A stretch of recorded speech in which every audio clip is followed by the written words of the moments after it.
Assalamualaikum warahmatullahi wabarakatuh. Selamat pagi anak-anak. Masih dengan Bu Gesti di sini, dan pada pagi hari ini kita akan belajar tema 2, subtema 1, pembelajaran 4. Di mana pembelajaran 4 ini kita akan membahas tentang manfaat menjaga kesehatan tubuh kita, juga tentang bunyi, juga tentang berbagai macam olahraga ya. Kita melanjutkan materi-materi yang sebelumnya. Baiklah anak-anak, sekarang kita ke materi yang pertama. Pada materi yang pertama ini Bu Gesti mengambil manfaat olahraga, manfaat berolahraga. Sebetulnya tidak semua, maksudnya begini, kita menjaga kesehatan tubuh kita setiap hari, apalagi di masa pandemi ini, itu manfaatnya sangat banyak. Dan tidak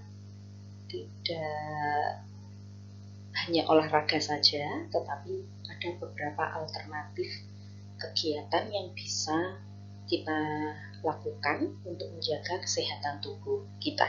Tetapi di sini yang pertama, Bu Gesti akan memberikan penjelasan mengenai manfaat berolahraga.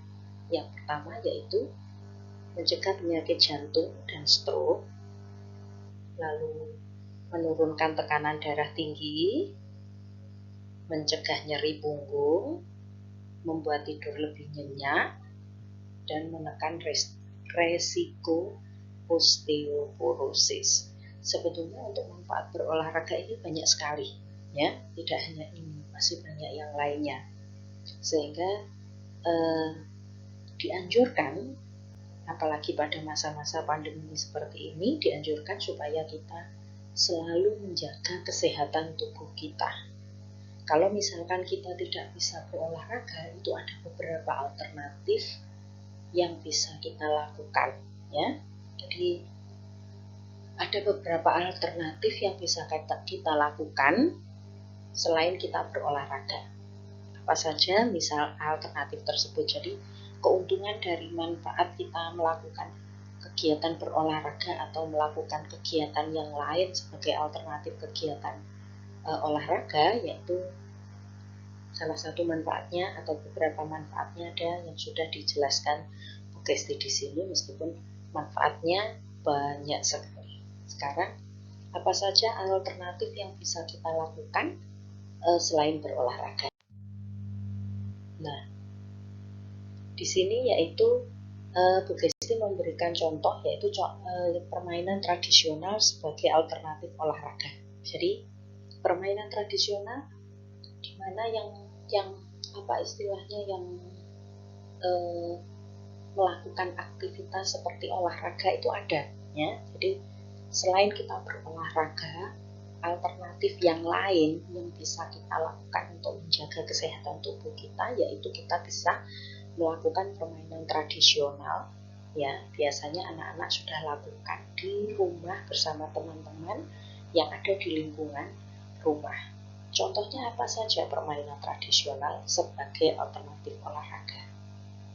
Ada egrang, rangku alu, malele, lalu gobak sodor, dan lompat tangga. Nah, di sini ada banyak kegiatan yang bisa kita lihat bahwa semua kegiatan yang permainan tradisional yang di sini juga membutuhkan tenaga seperti kita berolahraga, ya. Jadi ini bisa kita lakukan sebagai pengganti atau sebagai alternatif olahraga. Paham ya? Sebetulnya banyak kegiatan yang lain, itu banyak yang bisa menggantikan olahraga, tidak harus berolahraga. Kalau bisa melakukan setiap hari berolahraga itu akan sangat bagus. Tetapi kalau tidak bisa, kita sudah punya kegiatan alternatif yang lain, ya, kegiatan cadangan yang lain untuk mengganti olahraga. Yang penting setiap hari kita selalu menjaga kesehatan tubuh kita. Nah, pada permainan tradisional ini ada beberapa pada saat dimainkan itu mengeluarkan bunyi. Ya, sekali lagi, dari kelima contoh yang Bu Kesti berikan ini, ada beberapa yang pada saat dimainkan itu mengeluarkan bunyi. Contohnya yaitu permainan rangku alu dan malele. Ini mengeluarkan bunyi. Nah, bunyi itu apa ya? Bunyi itu supaya mengeluarkan bunyi. Oh iya, bunyi itu yang bagaimana, Bu? Bunyi itu apa? Nah, di sini Bu Kesti akan menjelaskan. Bunyi itu adalah sesuatu yang didengar oleh telinga kita. Jadi kalau kita mendengar itu, kita mendengar sesuatu itu adalah bunyi. Dan bunyi sendiri di pembelajaran sebelumnya itu sudah dijelaskan sama Bu Kesti bahwa bunyi itu terdiri dari dua. Ada bunyi buatan dan ada bunyi alam. Sekarang yang pertama bunyi alam. Bunyi alam adalah bunyi yang dihasilkan oleh suara-suara alam, baik dikarenakan oleh makhluk hidup atau dari langit dan dalam bumi. Yang dikarenakan oleh makhluk hidup contohnya seperti kemarin kicauan burung, ya kan? Itu termasuk bunyi alam. Suara berkokok ayam itu juga bunyi alam. Suara letusan gunung berapi, suara petir, itu termasuk bunyi alam. Lalu yang bunyi buatan adalah bunyi yang dihasilkan atas bantuan manusia atau yang dibuat manusia. Jadi kalau bunyi buatan itu kalau tidak ada manusia yang memukul, memetik, menggesek dan lain sebagainya, itu tidak akan berbunyi benda tersebut.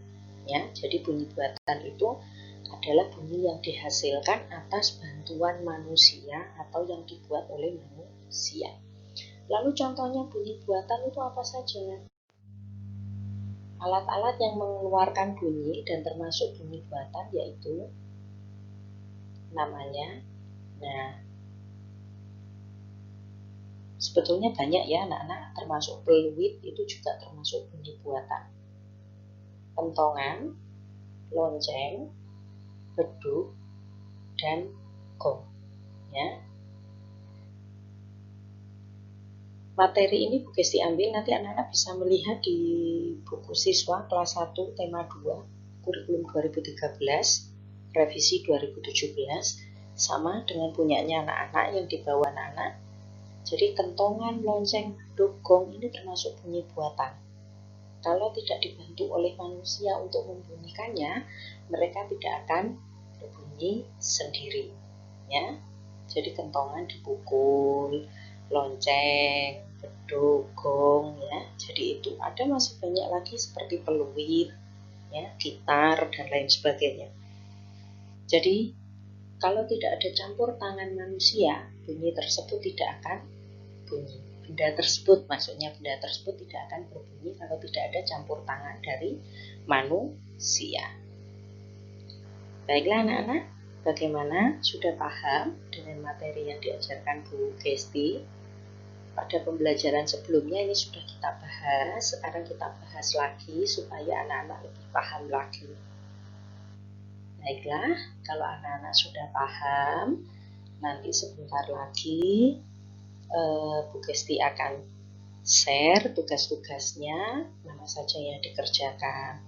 Dan pesan Bu Kesti, anak-anak selalu mengerjakan dengan semangat, maksudnya tidak boleh malas, tidak menunda pekerjaan, tidak menunda tugas, supaya tidak menumpuk. Tetap semangat belajar dari rumah ya nak, dan selamat belajar. Wassalamualaikum warahmatullahi wabarakatuh.